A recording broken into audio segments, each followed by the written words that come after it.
I love the presentation here of these three guys. We should mention Edge and Christian do wind up dropping the tag titles to Too Cool, but they win them back at King of the Ring 2000. But I want to talk about the Georgia Dome show. It's a Monday Night Raw that happens on July 31st, 2000. And this is where the ConChairto was born on Jeff Hardy.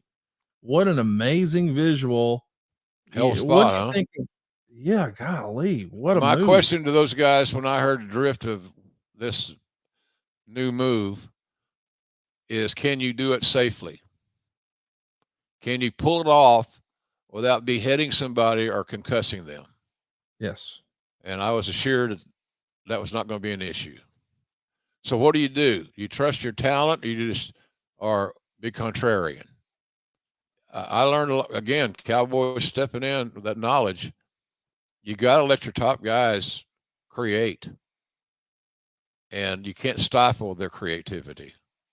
Right. And that's kind of what I looked at there was these guys wanted to do it. They were confident they could pull it off without injury. I couldn't afford to lose any of those guys. They're getting hot. I mean, quite honestly, it gave me a reason that I could leave Austin off a card and still be okay. Not as good, maybe, probably not, but you can't. You got to let your horses drink a little bit every now and then. It was an incredible night, an incredible moment, an incredible visual. And around the same time, Mick Foley is And the you know what I WWF. did that night, Conrad? What's that? I got my ass beat by China. Oh, did you really? Tag match. Wow. Me and Austin. What a dynamic duo. And I remember she potatoed the shit out of me on her pedigree because I believe this is accurate. She had never done a pedigree on that unbalanced area in the ring, on the canvas and so forth, in those heels. Put her off balance. And the blunt of it was on my pretty face. So, yeah, that was quite the moment. That was a fun booking, actually, because Triple H is beautiful to work with. Uh, take good care of you. But Joni was a little stiffer, and so that was a big night coming back to Atlanta where I used to live, and it was kind of cool. We got to And I talk did the about, job, Conrad. God damn it! well, it's not who gets over or who And goes who over. go? Yeah. Whatever. Mick Foley's the commissioner at this time. He's got great segments with Edge and Christian. Yeah. Mick Foley, in my opinion, maybe one of the best commissioners in the history of WWE. What say you? I say that Mick is one of the best communicators that I've ever been around in my career. He has a great way of tying things together. He's a great segue guy. Can go from one topic to the next almost seamlessly. Uh, Talent. We were so lucky to have him. It was so hard to get him hired, as many know, but it was one of the best hires, if not the best hire. It was one of them that I ever did. So sometimes you have to be a little lucky. I just knew that he was a guy that had great verbal skills. He was a guy that could cut a promo with anybody, heated, ravaged, crazy, funny, whatever. He had great range. So if we could be creative enough to tap into his creativity, then we got something. We, we got something special, and we found that out. And he was just great to. He was great performer. But commissioner, I don't. Who's even close? Right. That's. Do you have an idea? I don't have an idea who's even close. I think he's number one by a landslide. Yeah, me too.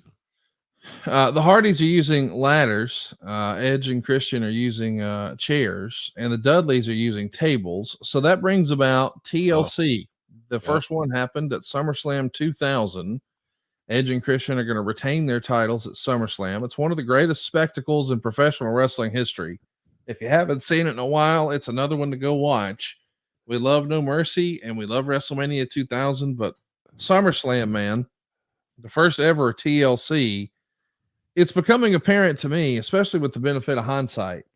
But even back then, I thought these guys are going to be thought of together, these three teams. Yeah. Sort of like we still think about the Rock and Roll Express and the Midnight Express. I think those three teams, they're going to be synonymous with each other for the rest of the time. They're tied together, Conrad. They're concreted. The adhesive that holds that bond together will never be broken. This great chemistry. You had a lot of creative minds in that 6-man equation. Everybody got to participate. Everybody got a vote, shall we say. So it was just incredible. The sad part about it for me, Al Franken, was the fact that I couldn't do that match on the road very often. It didn't make sense because you want to kill them. Because you know they're going to try to go out and do better than the last time they did that match. And the risk reward scenario of a 3-man TLC match is high. We are so damn lucky that somebody in that group didn't have to go get hospitalized, or as they say in TV wrestling, a local medical facility. Right. Shit. You went to the hospital, for God's sakes. Well, we don't want to overrun the switchboard or the whatever you call it. We don't. Why not? So anyway, it was just amazing the chemistry they had, but it limited me. I could do these three-way matches in the house shows, and they sold a hell of a lot of tickets, and the guys made some damn good money. I remember I had a long. I don't know if I told you this story. Where in the hell was it? Maybe it was this match, or did they wrestle again at WrestleMania, the following WrestleMania? Oh, hell yeah, they did. One of these matches, when they got their check, some were apparently displeased with what I paid them. And it was a lot of money. I mean, for that era, I mean, it's probably 35, 40 grand each. And I remember reluctantly, they had a meeting with me at an arena. And Bubba said, we got a problem with our pay. I said, okay, let's hear it. So I assume I can figure this out. It's too low. Or you're not going to tell me to take some of that money back because it's just heavy. No chance. So, anywho, we talked through it, and I said, well, here's what I'll do. Give me 1 week to come up with a solution. And I will, so next week at TV, in other words, let's talk about it, and I'll have an answer for you. So I did. I went to Vince. I said, I want to do something I haven't done very often. Like I didn't even remember when I'd done it before, where you go back in hindsight and it bumps somebody's pay up. Now, I've bonus guys for taking, massive bumps or whatever, different reasons. But golly, Connie, I went to Vince and said, heck, I think I underpaid these dudes. They made a good point in their argument. And they were businessmen. Bubba did all the talking pretty much. And he represented those guys well because he got more money the next week. And they're all happy as hell. Now I'm sure it was the biggest payday they'd ever made anyway, but we widened the margin by what we bonused them the following week, and I kept my word. So that was kind of a source of pride, and I thought we did the right thing. Hell yeah.